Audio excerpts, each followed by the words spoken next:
XPD Punjabi पेश करते हैं टॉम रीडर। कहानी की शुरुआत होंदी है रिचर्ड क्रॉफर्ड की आवाज़ नाल। वो दसदा है जापान की जिहड़ी पहली राणी सी ओहदा नाम हिमिको सी। ਉਹਦੇ ਕੋਲ बहुत जादू शक्तियां सन ਜਿਹਦੇ ਨਾਲ ਉਹ ਕਿਸੇ ਨੂੰ ਵੀ ਮਾਰ ਸਕਦੀ ਸੀ ਤੇ ਬਿਮਾਰ ਕਰ ਸਕਦੀ ਸੀ। ਪਰ ਉਹਦੇ ਜਰਨਲਸ ਨੇ ਉਹਨੂੰ ਧੋਖਾ ਦਿੱਤਾ। ਉਹ ਉਸ ਨੂੰ ਇੱਕ ਆਈਲੈਂਡ ਤੇ ਲੈ ਗਏ ਤੇ ਚਟਾਨਾਂ ਦੇ ਥੱਲੇ ਦੱਬ ਦਿੱਤਾ। ਕਿਹਾ ਜਾਂਦਾ ਹੈ ਕਿ ਹੱਲੇ ਵੀ ਉਹ ਜਿੰਦੀ ਹੈ। ਉਹ ਕਿਸੇ ਦੇ ਇੰਤਜ਼ਾਰ ਵਿੱਚ ਹੈ ਕਿ ਉਹਨੂੰ ਕੋਈ ਆਜ਼ਾਦ ਕਰਾਵੇ। ਮੇਰੇ ਕੋਲ ਨਕਸ਼ਾ ਹੈ ਜਿਹਦੇ ਨਾਲ ਮੈਂ ਹਮਿਕੋ ਨੂੰ ਲੱਭ ਸਕਦਾ ਹਾਂ। मैं वो पहला मनुख बनना चाहता हाँ जिहड़ा उन्हें लभ सकता है। इस दे कारण मैनू अपनी बेटी नूं पिछे छड्ड के जाना पिया। हुण लारा वड्डी हो चुकी है, वो बॉक्सिंग करती है। ओहदा कोच उन्होंने कहता है तेरी कई महीनों की फीस हजे बकाया है, जे तू फीस ना दिती तो तैनू इत्थे नहीं आउण दिता जाऊगा। लारा नूं दिखाया जाता है जिहड़ी साइकिल ते कोरीयर दा काम करती है। एक दिन वो पैसों लिए अपने नाल काम करते लोगों के नाल साइकिल रेस लाउंदी है। लारा हजे भी सारिਆਂ नालों अगे हुंदी है। लारा का ध्यान भटक जाता है तो वह पुलिस की गड्डी विच ठा करदी वजदी है। लारा नूं पुलिस फड़ के ले जाती है ते उहनूं छुडाउण लई उहदे पिता दी बिजनेस पार्टनर उत्थे आ जाती है। वो लारा नूं कहंदी है तू अपने पिता दी उत्तराधिकारी है ते तैनूं ये सारा कुछ एक्सैप्ट करना पऊगा। पर लारा ये गल मनण नूं तैयार नहीं कि उहदे पिता इस दुनिया विच नहीं हन। अज तो 14 साल पहलां जदों वो 7 साल दी सी उहदा पे हमिको दी भाल विच चलिया गया सी, जिहड़ा कि हुण तक वापस नहीं आया। सरकार ने उहनूं मरिया होया घोषित करता। पर लारा नूं हुण भी यकीन सी कि उसदा पिता जिंदा है। कुछ दिनां बाद लारा दे पिता दी बिजनेस पार्टनर उहनूं उत्थे बुलाउंदी है। ਉਹਨੂੰ ਕਹਿੰਦੀ ਹੈ ਜੇ ਤੂੰ ਆਪਣੇ ਪਿਤਾ ਦੇ ਕਾਗਜ਼ਾਂ ਤੇ ਸਾਈਨ ਨਾ ਕੀਤੇ ਤਾਂ ਇਹ ਸਾਰੀਆਂ ਚੀਜ਼ਾਂ ਨੂੰ ਨਿਲਾਮ ਕਰ ਦਿੱਤਾ ਜਾਊਗਾ। ਲਾਰਾ ਸਾਈਨਾਂ ਲਈ ਮੰਨ ਜਾਂਦੀ ਹੈ, ਪਰ ਉਦੋਂ ਹੀ ਉੱਥੇ ਬੈਠਾ ਬੰਦਾ ਉਹਨੂੰ ਇੱਕ ਪਜ਼ਲ ਵਾਲਾ ਡੱਬਾ ਦਿੰਦਾ ਹੈ। ਲਾਰਾ ਦੇ ਪਿਤਾ ਨੇ ਕਿਹਾ ਸੀ ਕਿ ਜੇ ਮੇਰੀ ਮੌਤ ਹੋ ਜਾਵੇ ਤਾਂ ਇਹ ਪਜ਼ਲ ਮੇਰੀ ਬੇਟੀ ਨੂੰ ਦਿੱਤੀ ਜਾਵੇ। ਲਾਰਾ ਮਿੰਟਾਂ ਵਿੱਚ ਹੀ ਉਸ ਪਜ਼ਲ ਨੂੰ ਸੁਲਝਾ ਦਿੰਦੀ ਹੈ ਤੇ ਜੋ ਬਾਕਸ ਖੁੱਲਦਾ ਹੈ ਉਹਦੇ ਵਿੱਚੋਂ ਇੱਕ ਕਾਗਜ਼ ਨਿਕਲਦਾ ਹੈ। वो पेपर नूं पढ़ के अपने पिता दे टॉम्ब जानी मकबरे वालों चली जाती है। जदों अपने पिता दे नाम दे पहले अखर नूं दबाउंदी है ते उत्थों एक की होल्ड बाहर निकलदा है ते लारा जदों उहनूं चाबी लाउंदी है तां साइड तो एक दरवाजा खुलदा है। ये तहखाने दा दरवाजा सी जिथे कि उहदे पिता दीआं बहुत सारियां चीज़ां सन। इत्थे एक कैमरा भी सी जिहदे विच एक मैसेज रिकॉर्ड सी। ਉਹਦਾ ਪਿਤਾ ਕਹਿੰਦਾ ਹੈ ਜੇ ਤੂੰ ਇਸ ਵੀਡੀਓ ਨੂੰ ਦੇਖ ਰਹੀ ਹੈ ਇਹਦਾ ਮਤਲਬ ਮੈਂ ਮਰ ਚੁੱਕਿਆ ਹਾਂ। ਉਹ ਕਹਿੰਦਾ ਹੈ ਮੈਂ ਤੇਰੀ ਮੋਮ ਦੀ ਮੌਤ ਤੋਂ ਬਾਅਦ ਬਹੁਤ ਟੁੱਟ ਗਿਆ ਸੀ ਤੇ ਮੈਂ ਇੱਕ ਦੂਸਰੀ ਦੁਨੀਆ ਦੀ ਖੋਜ ਵਿੱਚ ਨਿਕਲ ਗਿਆ। ਉੱਥੇ ਮੈਨੂੰ ਹਮਿਕੋ ਦੇ ਬਾਰੇ ਵਿੱਚ ਪਤਾ ਲੱਗਾ ਜਿਹੜੀ ਕਿ ਜ਼ਿੰਦਗੀ ਤੇ ਮੌਤ ਤੇ ਕੰਟਰੋਲ ਕਰ ਸਕਦੀ ਸੀ। ਮੈਂ ਇਹਦੇ ਬਾਰੇ ਖੋਜ ਕੀਤੀ। ਜਦੋਂ ਮੈਨੂੰ ਯਕੀਨ ਹੋ ਗਿਆ ਤੇ ਮੈਂ ਇੱਥੋਂ ਨਿਕਲ ਗਿਆ। ਤੇ ਹੁਣ ਤੈਨੂੰ ਮੇਰਾ ਇੱਕ ਕੰਮ ਕਰਨਾ ਪਵੇਗਾ। ਇੱਥੇ ਮੇਰਾ ਜਿੰਨਾ ਵੀ ਸਮਾਨ ਹੈ ਸਾਰਾ ਤੈਨੂੰ ਡਿਸਟਰੋਏ ਕਰਨਾ ਪਵੇਗਾ ਤੇ ਜੇ ਕਿਸੇ ਗਲਤ ਹੱਥਾਂ ਵਿੱਚ ਲੱਗ ਗਿਆ ਤਾਂ ਇਹਦੇ ਨਤੀਜੇ ਬਹੁਤ ਖਤਰਨਾਕ ਹੋਣਗੇ। ਪਰ ਲਾਰਾ ਇਦਾਂ ਨਹੀਂ ਕਰਦੀ। ਉਹ ਉਸ ਨਕਸ਼ੇ ਤੋਂ ਪਤਾ ਲਾ ਲੈਂਦੀ ਹੈ ਕਿ ਉਸ ਦਾ ਪਿਤਾ ਉੱਥੇ ਕਿੱਦਾਂ ਗਿਆ ਸੀ ਤੇ ਹੁਣ ਉਹ ਵੀ ਉੱਥੇ ਜਾਣਾ ਚਾਹੁੰਦੀ ਸੀ, ਪਰ ਉਹਨੂੰ ਪੈਸਿਆਂ ਦੀ ਬਹੁਤ ਜ਼ਿਆਦਾ ਲੋੜ ਸੀ। ਇਸ ਲਈ ਉਹ ਆਪਣੇ ਪਿਤਾ ਵੱਲੋਂ ਦਿੱਤੇ ਹੋਏ लॉकेट नूं गिरवी रख दिंदी है जिहड़ा कि उहनूं बचपन में दिता सी। ते हुण लारा जापान दे हांगकांग विच पहुंच चुकी है ते हुण ओह उस आइलैंड ते जाना चाहुंदी है जिहदा नाम यामाताई है। लारा कोल उस बोर्ड दी फोटो भी सी जिस तरह ही उहदा पिता गया सी। लारा दे पिता ने उस बोट वाले नूं $20,000 दिते सी ते हुण लारा भी उत्थों तक पहुंच चुकी है। लारा नूं पता लग जाता है ये वो आदमी नहीं है, ये उसका बेटा है। तो वो आदमी भी कहता है कि मेरे पिता भी बहुत समय पहला सफ़र ते गए सी ते वापस नहीं आए। वो लूरे नूं उस जगह ते जाण लई कहती है तो वो साफ साफ मना कर दिंदा है। वो कहता है जिस आइलैंड ते तू जाना चाहती है उत्थों कोई भी वापस जींदा नहीं आउंदा। लारा जदों उहनूं पैसों दा लालच दिंदी है तो वो मन जाता है। ਤੇ ਉਹ ਦੋਨੋਂ ਜਾਣੇ ਸਫ਼ਰ ਤੇ ਨਿਕਲ ਜਾਂਦੇ ਹਨ। ਲਾਰਾ ਨੂੰ ਨਕਸ਼ੇ ਤੋਂ ਪਤਾ ਲੱਗਦਾ ਹੈ ਕਿ ਟ੍ਰਿਨਿਟੀ ਨਾਂ ਦਾ ਇੱਕ ਹੋਰ ਗਰੁੱਪ ਵੀ ਸੀ ਜਿਹੜਾ ਇਹਨਾਂ ਸ਼ਕਤੀਆਂ ਦੀ ਖੋਜ ਕਰਨਾ ਚਾਹੁੰਦਾ ਸੀ, ਜਿਹੜਾ ਦੁਨੀਆ ਨੂੰ ਆਪਣੇ ਕਬਜ਼ੇ ਵਿੱਚ ਕਰਨਾ ਚਾਹੁੰਦਾ ਸੀ। ਰਾਤ ਨੂੰ ਇੱਥੇ ਤੂਫਾਨ ਆ ਜਾਂਦਾ ਹੈ। ਲੋਰਿਨ ਕਹਿੰਦਾ ਹੈ, ਮੈਨੂੰ ਲੱਗਦਾ ਹੈ ਕਿ ਆਪਾਂ ਉਸ ਜਗ੍ਹਾ ਤੇ ਪਹੁੰਚ ਚੁੱਕੇ ਹਾਂ। ਲਹਿਰਾਂ ਇੰਨੀਆਂ ਉੱਚੀਆਂ ਸਨ ਕਿ ਇਹਨਾਂ ਨੂੰ ਉਸ ਤੋਂ ਛਲਾਂਗ ਲਾਉਣੀ ਪੈਂਦੀ ਹੈ। ਜਦੋਂ ਲਾਰਾ ਦੀਆਂ ਅੱਖਾਂ ਖੁੱਲਦੀਆਂ ਹਨ ਤਾਂ ਉਹ ਇੱਕ ਆਈਲੈਂਡ ਤੇ ਸੀ। ਇਹ ਯਾਮਾਤਾਈ ਆਈਲੈਂਡ ਸੀ। ਜਦੋਂ ਉਹਨੂੰ ਕੋਈ ਸਮਝ ਆਉਂਦੀ ਹੈ ਤੇ ਉਹਨੂੰ ਕੋਈ ਬੇਹੋਸ਼ ਕਰ ਦਿੰਦਾ ਹੈ। ਜਦੋਂ ਉਹਦੀਆਂ ਅੱਖਾਂ ਖੁੱਲਦੀਆਂ ਹਨ ਤਾਂ ਉਹਦੇ ਸਾਹਮਣੇ ਇੱਕ ਮਿਥਾਈਸ ਨਾਮ ਦਾ ਬੰਦਾ ਹੁੰਦਾ ਹੈ, ਜਿਹੜਾ ਇੱਥੇ ਸਾਰਿਆਂ ਦਾ ਲੀਡਰ ਸੀ ਤੇ ਟ੍ਰਿਨਿਟੀ ਗਰੁੱਪ ਲਈ ਕੰਮ ਕਰਦਾ ਸੀ। ਉਹ ਲਾਰਾ ਨੂੰ ਡਾਇਰੀ ਦਿਖਾਉਂਦਾ ਹੈ ਜਿਹੜੀ ਉਹਨੇ ਉਹਦੇ ਬੈਗ ਚੋਂ ਕੱਢ ਲਈ ਸੀ। ਉਹ ਕਹਿੰਦਾ ਹੈ, ਤੇਰੇ ਪਿਤਾ ਦੀ ਰਿਸਰਚ ਬੜੀ ਕਮਾਲ ਦੀ ਸੀ, ਪਰ ਮੈਨੂੰ ਉਹਨੂੰ ਮਾਰਨਾ ਪਿਆ। ਲਾਰਾ ਨੂੰ ਇੱਥੋਂ ਬਾਹਰ ਭੇਜ ਦਿੱਤਾ ਜਾਂਦਾ ਹੈ। ਲਾਰਾ ਬਾਹਰ ਨਿਕਲ ਕੇ ਦੇਖਦੀ ਹੈ, ਇੱਥੇ ਬਹੁਤ ਸਾਰੇ ਕੈਦੀ ਹਨ ਜਿਨ੍ਹਾਂ ਤੋਂ ਇਹ ਕੰਮ ਕਰਵਾ ਰਹੇ ਹੁੰਦੇ ਹਨ ਤੇ ਚਟਾਨਾਂ ਨੂੰ ਬਲਾਸਟ ਕਰਵਾ ਰਹੇ ਹੁੰਦੇ ਹਨ। ਇੱਥੇ ਹਿਮਿਕੋ ਵੀ ਹੁੰਦਾ ਹੈ ਜਿਹਦੇ ਨਾਲ ਲਾਰਾ ਇੱਥੇ ਆਈ ਸੀ। ਉਹ ਕਹਿੰਦਾ ਹੈ, ਇਹਨਾਂ ਵਿੱਚੋਂ ਕੁਝ ਲੋਕ ਮਛਵਾਰੇ ਹਨ ਤੇ ਕਈਆਂ ਨੂੰ ਇੱਥੇ ਝੂਠ ਬੋਲ ਕੇ ਲਿਆਇਆ ਗਿਆ ਹੈ ਤੇ ਹੁਣ ਇਹ ਸਾਰੇ ਉਹਨਾਂ ਦੇ ਗੁਲਾਮ ਹਨ ਤੇ ਇੱਥੋਂ ਇੱਕ ਦੂਜੀ ਜਗ੍ਹਾ ਤੇ ਪਹੁੰਚ ਜਾਂਦੇ ਹਨ। ਉਹ ਲਾਰਾ ਦੇ ਪਿਤਾ ਦੀ ਡਾਇਰੀ ਵਿੱਚ ਇੱਕ ਚਟਾਨ ਦੀ ਫੋਟੋ ਦੇਖਦਾ ਹੈ। ਬਿਲਕੁਲ ਉਦਾਂ ਦੀ ਚਟਾਨ ਉਹਦੇ ਸਾਹਮਣੇ ਸੀ। ਇਹ ਦੇਖ ਕੇ ਮਿਥਾਈਸ ਖੁਸ਼ ਹੋ ਜਾਂਦਾ ਹੈ ਕਿ ਹੁਣ ਹਿਮਿਕੋ ਇੱਥੇ ਮਿਲ ਜਾਵੇਗੀ। ਲੋਰਿਨ ਲਾਰਾ ਨੂੰ ਕਹਿੰਦਾ ਹੈ ਕਿ ਆਪਾਂ ਨੂੰ ਹੁਣ ਇੱਥੋਂ ਭੱਜਣਾ ਪਵੇਗਾ। ਲੋਰਿਨ ਗਾਰਡ ਦੇ ਸਿਰ ਵਿੱਚ ਕੁਝ ਮਾਰਦਾ ਹੈ ਤੇ ਲਾਰਾ ਨੂੰ ਉੱਥੋਂ ਭੱਜਣ ਲਈ ਕਹਿੰਦਾ ਹੈ। ਲਾਰਾ ਇੱਥੋਂ ਭੱਜ ਜਾਂਦੀ ਹੈ ਤੇ ਗਾਰਡ ਉਸ ਤੇ ਹਮਲਾ ਵੀ ਕਰਦੇ ਹਨ ਤੇ ਜਦੋਂ ਉਹ ਰੁੱਖ ਦੇ ਸਹਾਰੇ ਨਦੀ ਪਾਰ ਕਰਨਾ ਚਾਹੁੰਦੀ ਹੈ ਤਾਂ ਉਹ ਨਦੀ ਵਿੱਚ ਡਿੱਗ ਜਾਂਦੀ ਹੈ। ਨਦੀ ਦਾ ਪਾਣੀ ਬਹੁਤ ਤੇਜ਼ ਸੀ ਤੇ ਸਾਹਮਣੇ ਬਹੁਤ ਡੂੰਘਾ ਝਰਨਾ ਸੀ। ਉੱਥੇ ਇੱਕ ਟੁੱਟਿਆ ਹੋਇਆ ਜਹਾਜ਼ ਹੁੰਦਾ ਹੈ ਜਿਹਨੂੰ ਫੜ ਕੇ ਲਾਰਾ ਬਚ ਜਾਂਦੀ ਹੈ। ਲੋਰਿਨ ਇੱਥੋਂ ਭੱਜ ਰਿਹਾ ਹੁੰਦਾ ਹੈ ਤੇ ਮਿਥਾਈਸ ਉਹਦੇ ਮੋਢੇ ਤੇ ਗੋਲੀ ਮਾਰ ਦਿੰਦਾ ਹੈ। ਲਾਰਾ ਨੂੰ ਦਿਖਾਇਆ ਜਾਂਦਾ ਹੈ ਜਿਹੜੀ ਕਿ ਟੁੱਟੇ ਜਹਾਜ਼ ਦੇ ਉੱਪਰ ਹੈ। ਉਹ ਕਿਸੇ ਤਰ੍ਹਾਂ ਕਿਨਾਰੇ ਤੇ ਪਹੁੰਚਣਾ ਚਾਹੁੰਦੀ ਹੈ ਪਰ ਇਹ ਬਹੁਤ ਮੁਸ਼ਕਲ ਸੀ। ਜਹਾਜ਼ ਦਾ ਪਰ ਟੁੱਟ ਜਾਂਦਾ ਹੈ। ਉਹ ਪਰ ਕਿਸੇ ਤਰ੍ਹਾਂ ਜਹਾਜ਼ ਨੂੰ ਫੜ ਲੈਂਦੀ ਹੈ ਪਰ ਉਹਨੂੰ ਕਿਸਮਤ ਨਾਲ ਇੱਕ ਪੈਰਾਸ਼ੂਟ ਮਿਲ ਜਾਂਦਾ ਹੈ ਜਿਸ ਦੀ ਮਦਦ ਨਾਲ ਉਹ ਉੱਥੋਂ ਨਿਕਲ ਜਾਂਦੀ ਹੈ।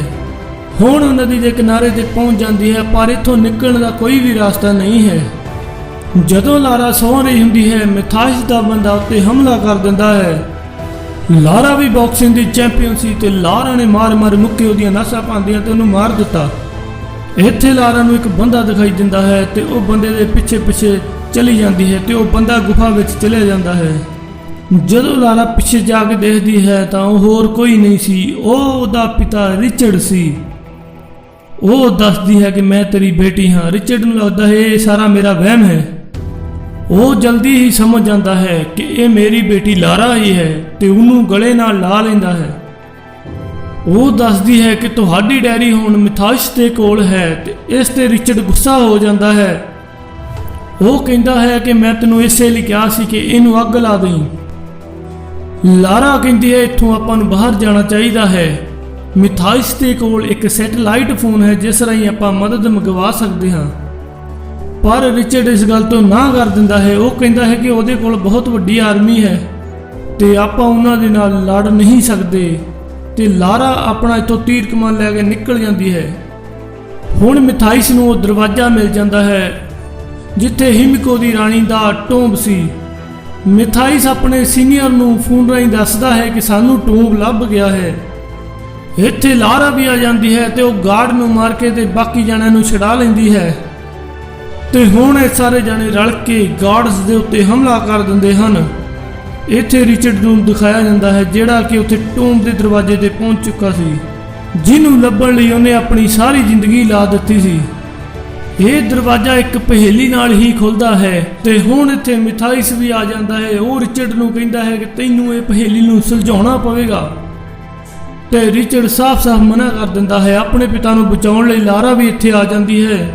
ਲਾਰਾ ਉਹਦੇ ਸਾਥੀ ਨੂੰ ਮਾਰ ਦਿੰਦੀ ਹੈ ਤੇ ਹੁਣ ਉਹਦੇ ਸਾਹਮਣੇ ਮਿਥਾਈਸ ਹੈ। ਮਿਥਾਈਸ ਪਿਸਤੌਲ ਰਿਚਰਡ ਵੱਲ ਨੂੰ ਕਰ ਦਿੰਦਾ ਹੈ। ਉਹ ਕਹਿੰਦਾ ਹੈ ਕਿ ਜੇ ਤੂੰ ਪਹੇਲੀ ਨੂੰ ਨਾ ਸੁਲਝਾਇਆ ਤਾਂ ਮੈਂ ਤੇਰੇ ਪੇ ਦਾ ਸਿਰ ਉਡਾ ਦੂੰਗਾ। ਇਹ ਉਹ ਪਹੇਲੀ ਸੀ ਜਿਹੜੀ ਪਹੇਲੀ ਰਿਚਰਡ ਆਪਣੀ ਬੇਟੀ ਲਾਰਾ ਤੋਂ ਬਚਪਨ ਦੇ ਵਿੱਚ ਸੋਲਵ ਕਰਵਾਇਆ ਕਰਦਾ ਸੀ। ਉਹ ਪਹੇਲੀ ਨੂੰ ਸੋਲਵ ਕਰ ਦਿੰਦੀ ਹੈ ਤੇ ਹੁਣ ਦਰਵਾਜ਼ਾ ਖੁੱਲ੍ਹ ਕੇ ਥੱਲੇ ਡਿੱਗ ਜਾਂਦਾ ਹੈ। ਜਿਹੜਾ ਕਿ 2000 ਸਾਲਾਂ ਤੋਂ ਬੰਦ ਪਿਆ ਸੀ। ਤੇ ਹੁਣ ਸਾਰੇ ਇਸ ਦੇ ਅੰਦਰ ਚਲੇ ਜਾਂਦੇ ਹਨ ਤੇ ਉਹ ਦੇਖਦੇ ਹਨ ਕਿ ਸਾਹਮਣੇ ਬਹੁਤ ਡੂੰਘੀ ਖਾਈ ਹੈ ਤੇ ਜਿਹਦੇ ਵਿੱਚ ਹਜ਼ਾਰਾਂ ਹੀ ਪਿੰਜਰ ਪਏ ਸਨ। ਤੇ ਹੁਣ ਸਾਰੇ ਜਾਣੇ ਪੌੜੀ ਦੀ ਮਦਦ ਨਾਲ ਇਸ ਖਾਈ ਨੂੰ ਪਾਰ ਕਰ ਲੈਂਦੇ ਹਨ। ਹੁਣ ਇਹ ਦੇਖਦੇ ਹਨ ਕਿ ਕੰਧ ਤੇ ਲਿਖਿਆ ਹੁੰਦਾ ਹੈ ਕਿ ਰਾਣੀ ਦੀ ਜਿਹੜੀ ਮੌਤ ਹੈ ਉਹ ਦਿਨ ਨੂੰ ਰਾਤ ਵਿੱਚ ਬਦਲ ਸਕਦੀ ਹੈ। ਹੁਣ ਇੱਥੇ ਇੱਕ ਬੰਦੇ ਦਾ ਪੈਰ ਇੱਕ ਬਲੌਕ ਦੇ ਵਿੱਚ ਫਸ ਜਾਂਦਾ ਹੈ, ਜਿਸ ਦੇ ਨਾਲ ਕਿ ਦਰਵਾਜ਼ੇ ਬੰਦ ਹੋ ਜਾਂਦੇ ਹਨ ਤੇ ਹੁਣ ਫਲੋਰ ਥੱਲੇ ਨੂੰ ਡਿੱਗਣਾ ਸ਼ੁਰੂ ਹੋ ਜਾਂਦਾ ਹੈ, ਜਿਹਦੇ ਥੱਲੇ ਇੱਕ ਬਹੁਤ ਡੂੰਘੀ ਖਾਈ ਹੈ। ਤੇ ਇੱਥੇ ਲਾਰਾ ਨੂੰ ਇੱਕ ਚਾਬੀ ਦਾ ਨਿਸ਼ਾਨ ਦਿਖਦਾ ਹੈ। ਉਹ ਕਹਿੰਦੀ ਸਾਰੇ ਥਾਵਾਂ ਤੇ ਚਾਬੀਆਂ ਹਨ। ਜਦੋਂ ਇੱਕ ਇੱਕ ਕਰਕੇ ਚਾਬੀਆਂ ਲਾਉਂਦੇ ਹਨ ਤਾਂ ਕਿਸੇ ਦੀ ਵੀ ਚਾਬੀ ਨਹੀਂ ਲੱਗਦੀ। ਤੇ ਫਿਰ ਲਾਰਾ ਨੂੰ ਕੰਧ ਤੇ ਲਿਖੀਆਂ ਹੋਈਆਂ ਲਾਈਨਾਂ ਯਾਦ ਆਉਂਦੀਆਂ ਹਨ, ਜਿਸ ਤੇ ਲਿਖਿਆ ਸੀ ਜ਼ਿੰਦਗੀ ਦਾ ਰੰਗ ਹਰਾ ਹੁੰਦਾ ਹੈ। ਉਹ ਯੈਲੋ ਕਲਰ ਦੇ ਉੱਤੇ ਬਲੂ ਕਲਰ ਦੀ ਚਾਬੀ ਲਾਉਂਦੀ ਹੈ, ਜਿਸ ਨਾਲ ਗ੍ਰੀਨ ਕਲਰ ਬਣਦਾ ਹੈ ਤੇ ਦਰਵਾਜ਼ਾ ਖੁੱਲ ਜਾਂਦਾ ਹੈ। ਹੁਣ ਇਹਨਾਂ ਦੇ ਸਾਹਮਣੇ ਬਹੁਤ ਵੱਡਾ ਟੂਮ ਸੀ, ਜਿਹਦੇ ਵਿੱਚ ਕਿ ਹਿਮਕੋ ਕੈਦ ਸੀ। ਹੁਣ ਲਾਰਾ ਦੇ ਸਾਹਮਣੇ ਹਿਮਕੋ ਦਾ ਕੋਫੀਨ ਸੀ ਤੇ ਕੰਧ ਦੇ ਉੱਤੇ ਵੀ ਹਿਮਕੋ ਦੀਆਂ ਫੋਟੋਆਂ ਬਣੀਆਂ ਹੋਈਆਂ ਸਨ। ਉਹ ਕਹਿੰਦੀ ਹੈ ਇਹਨਾਂ ਫੋਟੋਆਂ ਦੇ ਹਿਸਾਬ ਨਾਲ ਹਿਮਕੋ ਕੋਈ ਮੌਨਸਟਰ ਨਹੀਂ ਸੀ, ਉਹਨੂੰ ਇੱਥੇ ਲਿਆਂਦਾ ਨਹੀਂ ਗਿਆ ਸੀ, ਉਹ ਆਪਦੀ ਮਰਜ਼ੀ ਨਾਲ ਆਈ ਸੀ। ਹੁਣ ਇਹਨੂੰ ਕੰਧ ਤੇ ਲਿਖੀਆਂ ਲਾਈਨਾਂ ਯਾਦ ਆਉਂਦੀਆਂ ਹਨ ਤੇ ਨਾਲ ਹੀ ਉਹ ਕਹਾਵਤਾਂ ਵੀ, ਜਿਨ੍ਹਾਂ ਤੇ ਲਿਖਿਆ ਸੀ ਕਿ ਹਿਮਕੋ ਜਿਹਨੂੰ ਵੀ ਹੱਥ ਲਾਉਂਦੀ ਸੀ ਉਹ ਮਰ ਜਾਂਦਾ ਸੀ। ਹਿਮਕੋ ਕੋਈ ਮੌਨਸਟਰ ਨਹੀਂ ਸੀ, ਉਹ ਇੱਕ ਬਿਮਾਰੀ ਨਾਲ ਗ੍ਰਸਤ ਸੀ। ਉਹ ਇੱਕ ਵਾਇਰਸ ਦੇ ਨਾਲ ਇਨਫੈਕਟਡ ਸੀ। ਉਹ ਚਾਹੁੰਦੀ ਸੀ ਉਸ ਤੋਂ ਲੋਕਾਂ ਨੂੰ ਇਨਫੈਕਸ਼ਨ ਨਾ ਫੈਲੇ, ਇਸ ਲਈ ਉਹਨੇ ਆਪਣੇ ਆਪ ਨੂੰ ਇੱਥੇ ਦਫਨ ਕਰ ਲਿਆ। ਉਹ ਇਹ ਗੱਲ ਮਿਥਾਈਸ ਤੇ ਉਹਦੇ ਬੰਦਿਆਂ ਨੂੰ ਦੱਸਦੀ ਹੈ, ਪਰ ਫਿਰ ਵੀ ਉਹ ਕੌਫੀ ਨੂੰ ਖੋਲ ਦਿੰਦੇ ਹਨ, ਜਿਹਦੇ ਵਿੱਚ ਹਿਮਕੋ ਦਾ ਕੰਕਾਲ ਸੀ। ਜਦੋਂ ਮਿਥਾਈਸ ਦੇ ਬੰਦੇ ਉਹਨੂੰ ਹੱਥ ਲਾਉਂਦੇ ਹਨ ਤਾਂ ਇੱਕ ਬੰਦਾ ਉਦੋਂ ਹੀ ਇਨਫੈਕਟਡ ਹੋ ਜਾਂਦਾ ਹੈ। ਉਹ ਇੱਕ ਮੌਨਸਟਰ ਜ਼ੋਂਬੀ ਬਣ ਜਾਂਦਾ ਹੈ। ਇਸ ਤੋਂ ਪਹਿਲਾਂ ਕਿ ਉਹ ਉਹਨਾਂ ਨੂੰ ਮਾਰਦਾ, ਮਿਥਾਈਸ ਉਹਨੂੰ ਗੋਲੀ ਮਾਰ ਦਿੰਦਾ ਹੈ। ਹੁਣ ਸਾਰਿਆਂ ਨੂੰ ਸਮਝ ਆ ਜਾਂਦਾ ਹੈ ਕਿ ਟ੍ਰਿਨਿਟੀ ਚਾਹੁੰਦੀ ਹੈ ਕਿ ਵਾਇਰਸ ਉਹਨਾਂ ਤੱਕ ਪਹੁੰਚ ਜਾਵੇ ਤਾਂ ਕਿ ਉਹ ਬਾਇਓ ਵੈਪਨ ਬਣਾ ਸਕਣ, ਤਾਂ ਕਿ ਪੂਰੀ ਦੁਨੀਆ ਤੇ ਕਬਜ਼ਾ ਕਰ ਸਕਣ। ਮਿਥਾਈਸ ਨੂੰ ਜਦੋਂ ਇਹ ਗੱਲ ਸਮਝ ਆਉਂਦੀ ਹੈ ਤਾਂ ਉਹ ਹਿਮਕੋ ਦੀ ਉਂਗਲੀ ਕੱਟ ਕੇ ਇੱਕ ਲਿਫਾਫੇ ਵਿੱਚ ਪਾ ਲੈਂਦਾ ਹੈ, ਕਿਉਂਕਿ ਉਹਨੂੰ ਪਤਾ ਸੀ ਕਿ ਨਵਾਂ ਵਾਇਰਸ ਬਣਾਉਣ ਲਈ ਇੰਨਾ ਹੀ ਬਹੁਤ ਸੀ। ਇਸ ਤੋਂ ਪਹਿਲਾਂ ਕਿ ਉਹ ਉੱਥੋਂ ਨਿਕਲਦਾ, ਲਾਰਾ ਉਸਦੇ ਗਾਰਡ ਦੇ ਉੱਤੇ ਹਮਲਾ ਕਰ ਦਿੰਦੀ ਹੈ। ਰਿਚਰਡ ਵੀ ਪਿਸਤੌਲ ਚੱਕ ਕੇ ਇੱਕ ਗੋਲੀ ਮਿਥਾਈਸ ਦੇ ਠੋਕ ਦਿੰਦਾ ਹੈ, ਜਿਹਦੇ ਨਾਲ ਉਹ ਜ਼ਖਮੀ ਹੋ ਜਾਂਦਾ ਹੈ। ਮਿਥਾਈਸ ਦਾ ਗਾਰਡ ਉਹਦਾ ਪਿੱਛਾ ਕਰਦਾ ਹੈ। ਲਾਰਾ ਇੱਥੋਂ ਭੱਜ ਜਾਂਦੀ ਹੈ, ਮਿਥਾਈਸ ਦਾ ਗਾਰਡ ਉਹਦਾ ਪਿੱਛੇ ਜਾਂਦਾ ਹੈ, ਪਰ ਲਾਰਾ ਇੱਥੇ ਉਹਨੂੰ ਮਾਰ ਦਿੰਦੀ ਹੈ। ਇੱਥੇ ਇੱਕ ਇਨਫੈਕਟਡ ਆਦਮੀ ਰਿਚਰਡ ਦੇ ਉੱਤੇ ਹਮਲਾ ਕਰ ਦਿੰਦਾ ਹੈ। ਰਿਚਰਡ ਉਹਨੂੰ ਮਾਰ ਦਿੰਦਾ ਹੈ। ਮਿਥਾਈਸ ਇੱਥੋਂ ਉਂਗਲੀ ਲੈ ਕੇ ਚਲਾ ਜਾਂਦਾ ਹੈ। ਹੁਣ ਇੱਥੇ ਲਾਰਾ ਆਉਂਦੀ ਹੈ। ਰਿਚਰਡ ਕਹਿੰਦਾ ਹੈ ਕਿ ਮੇਰੇ ਲਾਗੇ ਨਾ ਆਈ, ਮੈਂ ਇਨਫੈਕਟਡ ਹਾਂ। ਉਹ ਲਾਰਾ ਨੂੰ ਕਹਿੰਦਾ ਹੈ ਕਿ ਮੈਂ ਬਹੁਤ ਜਲਦੀ ਇਸ ਜਗ੍ਹਾ ਨੂੰ ਬੰਬ ਦੇ ਨਾਲ ਬਲਾਸਟ ਕਰ ਦੇਵਾਂਗਾ ਤਾਂ ਕਿ ਵਾਇਰਸ ਇੱਥੋਂ ਬਾਹਰ ਨਾ ਫੈਲ ਸਕੇ। ਤੈਨੂੰ ਕਿਸੇ ਵੀ ਤਰ੍ਹਾਂ ਮਿਥਾਈਸ ਨੂੰ ਰੋਕਣਾ ਪਊਗਾ। ਲਾਰਾ, ਜਿਸ ਨੇ ਆਪਣੇ ਪਿਤਾ ਨੂੰ ਲੱਭਣ ਲਈ ਕਈ ਸਾਲ ਲਾ ਦਿੱਤੇ, ਹੁਣ ਫਿਰ ਤੋਂ ਉਸ ਦਾ ਪਿਤਾ ਉਹ ਤੋਂ ਸਦਾ ਲਈ ਦੂਰ ਜਾ ਰਿਹਾ ਸੀ। ਲਾਰਾ ਉਸ ਨੂੰ ਅਲਵਿਦਾ ਕਹਿ ਕੇ ਚਲੀ ਜਾਂਦੀ ਹੈ। ਲਾਰਾ ਮਿਥਾਈਸ ਤੱਕ ਪਹੁੰਚ ਜਾਂਦੀ ਹੈ ਤੇ ਇਹਨਾਂ ਦੋਵਾਂ ਵਿੱਚ ਲੜਾਈ ਹੋ ਜਾਂਦੀ ਹੈ। ਲਾਰਾ ਉਸ ਪੌੜੀ ਨੂੰ ਥੱਲੇ ਸਿੱਟ ਦਿੰਦੀ ਹੈ, ਜਿਹਦੇ ਰਾਹੀਂ ਦੂਜੇ ਪਾਸੇ ਜਾਇਆ ਜਾ ਸਕਦਾ ਸੀ। ਮਿਥਾਈਸ ਨੂੰ ਸਮਝ ਆ ਜਾਂਦੀ ਹੈ ਕਿ ਹੁਣ ਇੱਥੋਂ ਨਹੀਂ ਨਿਕਲ ਸਕਦਾ ਤੇ ਉਹ ਲਾਰਾ ਤੇ ਹਮਲਾ ਕਰ ਦਿੰਦਾ ਹੈ। ਉਹ ਲਾਰਾ ਨੂੰ ਮਾਰਨ ਹੀ ਲੱਗਦਾ ਹੈ ਕਿ ਰਿਚਰਡ ਉੱਥੇ ਬਲਾਸਟ ਕਰ ਦਿੰਦਾ ਹੈ, ਜਿਹਦੇ ਨਾਲ ਹਿਮਕੋ ਦਾ ਕੋਫੀਨ ਤੇ ਸਾਰਾ ਟੂੰਬ ਉੱਡ ਜਾਂਦਾ ਹੈ। ਮਿਥਾਈਸ ਦਾ ਧਿਆਨ ਭਟਕ ਜਾਂਦਾ ਹੈ ਤੇ ਲਾਰਾ ਇਹਦਾ ਫਾਇਦਾ ਚੱਕ ਕੇ ਉੱਤੇ ਹਮਲਾ ਕਰ ਦਿੰਦੀ ਹੈ। ਉਹਦੀ ਜੇਬ ਵਿੱਚੋਂ ਹਿਮਕੋ ਦੀ ਉਂਗਲੀ ਕੱਢ ਕੇ ਉਹਦੇ ਮੂੰਹ ਵਿੱਚ ਪਾ ਦਿੰਦੀ ਹੈ। ਮਿਥਾਈਸ ਵੀ ਇਨਫੈਕਟਡ ਹੋ ਜਾਂਦਾ ਹੈ। ਲਾਰਾ ਉਸ ਨੂੰ ਕਿੱਕ ਮਾਰ ਕੇ ਖਾਈ ਵਿੱਚ ਸੁੱਟ ਦਿੰਦੀ ਹੈ। ਲਾਰਾ ਲੰਬਾ ਜੰਪ ਲਾ ਕੇ ਖਾਈ ਦੇ ਦੂਜੇ ਬੰਨੇ ਚਲੀ ਜਾਂਦੀ ਹੈ। ਲਾਰਾ ਬਾਹਰ ਵੱਲ ਨੂੰ ਭੱਜਦੀ ਹੈ, ਕਿਉਂਕਿ ਇਹ ਪੂਰੀ ਜਗ੍ਹਾ ਢਹਿ ਰਹੀ ਸੀ। ਉੱਥੇ ਉਹਨੂੰ ਇੱਕ ਰੱਸੀ ਦਿੰਦੀ ਹੈ, ਜਿਹਨੂੰ ਉਹ ਫੜ ਲੈਂਦੀ ਹੈ। ਲੂਰਨ ਉਸ ਰੱਸੀ ਨੂੰ ਉੱਪਰੋਂ ਖਿੱਚ ਰਿਹਾ ਸੀ ਤੇ ਉਹ ਲਾਰਾ ਨੂੰ ਬਚਾ ਲੈਂਦਾ ਹੈ। ਇੱਥੇ ਉਦੋਂ ਹੀ ਟ੍ਰਿਨਿਟੀ ਦਾ ਹੈਲੀਕਾਪਟਰ ਆ ਜਾਂਦਾ ਹੈ, ਜਿਹੜਾ ਕਿ ਮਿਥਾਈਸ ਨੇ ਮੰਗਵਾਇਆ ਸੀ। ਇਹ ਪਾਇਲਟ ਨੂੰ ਗਨ ਪੁਆਇੰਟ ਤੇ ਲੈ ਲੈਂਦੇ ਹਨ। ਇੱਥੇ ਜਿੰਨੇ ਵੀ ਗੁਲਾਮ ਸੀ ਉਹ ਸਾਰੇ ਹੈਲੀਕਾਪਟਰ ਰਾਹੀਂ ਆਪਣੇ ਘਰ ਪਹੁੰਚ ਜਾਂਦੇ ਹਨ। ਲਾਰਾ ਲੰਡਨ ਜਾਂਦੀ ਹੈ ਤੇ ਉਹ ਵਸੀਅਤ ਦੇ ਪੇਪਰਾਂ ਦੇ ਉੱਤੇ ਸਾਈਨ ਕਰ ਦਿੰਦੀ ਹੈ। ਪੇਪਰ ਸਾਈਨ ਕਰਕੇ ਉਹਨਾਂ ਕੰਪਨੀਆਂ ਨੂੰ ਦੇਖਦੀ ਹੈ ਜਿਹੜੀਆਂ ਉਹਦੇ ਪਿਤਾ ਨੇ ਖਰੀਦੀਆਂ ਸੀ। ਇਹਨਾਂ ਵਿੱਚੋਂ ਇੱਕ ਕੰਪਨੀ ਉਹ ਵੀ ਸੀ ਜਿਹੜੀ ਉਸ ਆਈਲੈਂਡ ਤੇ ਸਮਾਨ ਪਹੁੰਚਾਉਂਦੀ ਸੀ। ਲਾਰਾ ਨੂੰ ਸ਼ੱਕ ਹੁੰਦਾ ਹੈ, ਇਸ ਲਈ ਉਹ ਫਿਰ ਉਸੇ ਕਮਰੇ ਵਿੱਚ ਜਾਂਦੀ ਹੈ ਜਿੱਥੇ ਉਹਨੂੰ ਉਹਦੇ ਪੇ ਦਾ ਰਿਕਾਰਡਡ ਵੀਡੀਓ ਮਿਲਿਆ ਸੀ।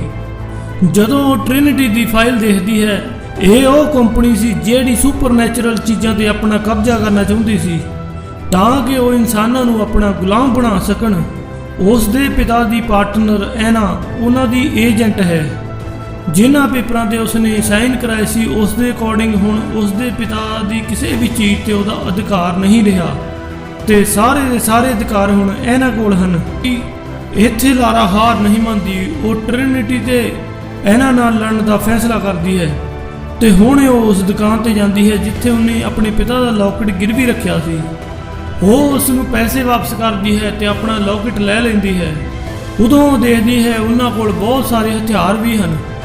ਲਾਰਾ ਉਹਨਾਂ ਵਿੱਚੋਂ 2 ਗਨਸ ਖਰੀਦ ਲੈਂਦੀ ਹੈ ਜਿਹੜਾ ਕਿ ਟ੍ਰਿਨਿਟੀ ਦੇ ਖਿਲਾਫ ਲੜਾਈ ਦਾ ਇੱਕ ਆਗਾਜ਼ ਸੀ। ਇੱਥੇ ਹੀ ਇਹ ਫਿਲਮ ਖਤਮ ਹੁੰਦੀ ਹੈ। ਇਹ ਫਿਲਮ ਸਨ 2018 ਵਿੱਚ ਰਿਲੀਜ਼ ਹੋਈ ਸੀ।